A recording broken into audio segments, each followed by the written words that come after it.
Halo, Assalamualaikum warahmatullahi wabarakatuh. Apa kabar? Semoga teman-teman semua sehat selalu. Perkenalkan, nama saya A H M A D Ahmad R A Y H A N Raihan. Biasa dipanggil R A Y H A N Raihan.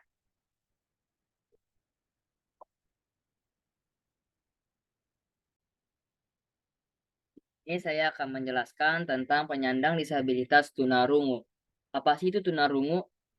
Hmm, tunarungu adalah orang yang kehilangan kemampuan mendengar sehingga menghambat proses informasi bahasa melalui pendengarannya, baik memakai ataupun tidak memakai alat bantu dengar, di mana batasan pendengar yang dimilikinya cukup memungkinkan keberhasilan proses informasi bahasa melalui pendengaran. Nah, berarti dari pengertiannya tunarungu sama sama dengan tuli dong. Nah, oke. Ini untuk perbedaan tunarungu dengan tuli. Nah, jadi tunarungu dan tuli itu perbedaannya hanya bahasanya saja. Kalau tuli kan kita kan kayak bahasanya itu kasar banget ya, sehingga diperhalus dengan tunarungu ini.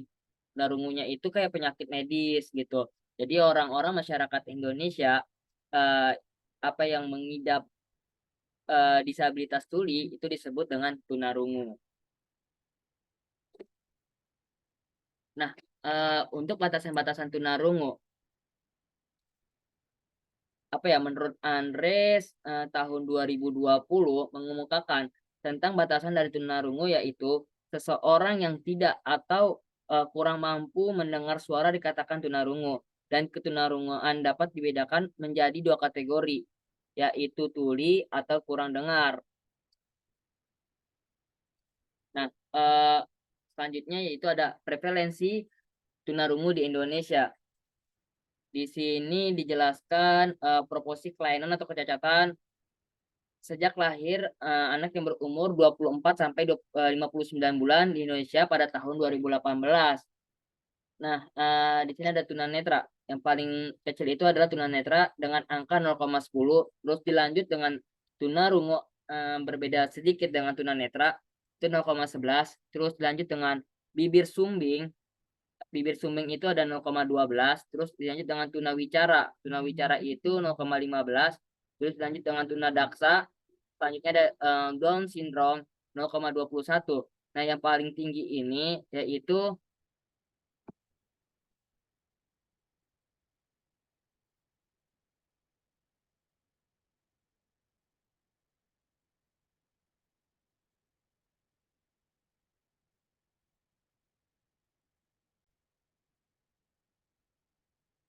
dengan angka 0,41.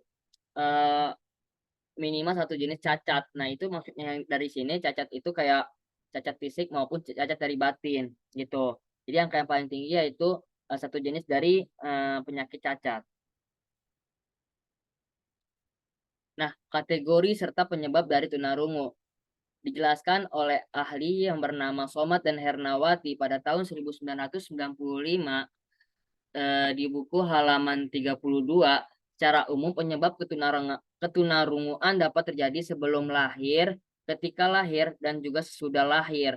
Jadi penyebab dari awal tunarungu ini, disabilitas tunarungu ini disebabkan dari faktor genetik gitu. Kemungkinan kemungkinan dari orang tuanya itu ya sebelumnya pernah mengonsumsi narkoba atau obat-obatan keras dan juga lain sebagainya, itu bisa menyebabkan anak menyandang disabilitas tunarungu. Nah, screening awal pada bayi yang pertama yaitu bayi tidak terkejut dengan suara keras yang muncul tiba-tiba. Yang kedua, tidak mengenali suara orang tua pada usia 3 bulan. Yang ketiga, tidak menolehkan wajah atau melihat ke arah datangnya suara pada usia 6 bulan. Yang keempat, bayi tidak mampu menirukan suara atau mengucapkan kata pada usia 1 tahun. Nah, bayi dengan tunarungu ini tidak terdeteksi sejak dini akan mengalami gangguan tumbuh kembang, utamanya dalam aspek bicara atau bahasa. Dampak jangka panjangnya adalah kesulitan anak dalam melakukan aktivitas sehari-hari, termasuk saat menempuh pendidikan. Nah, gimana sih cara berinteraksi dengan disabilitas tunarungu? Nah, cara komunikasinya adalah dengan menggunakan bahasa isyarat. Nggak ada nih bahasa isyarat yang bersifat universal.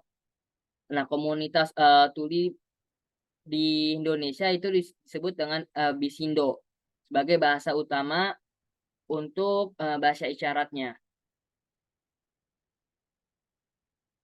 Oke, sekian terima kasih dari pemaparan informasi terkait dari penyandang disabilitas tunarungu.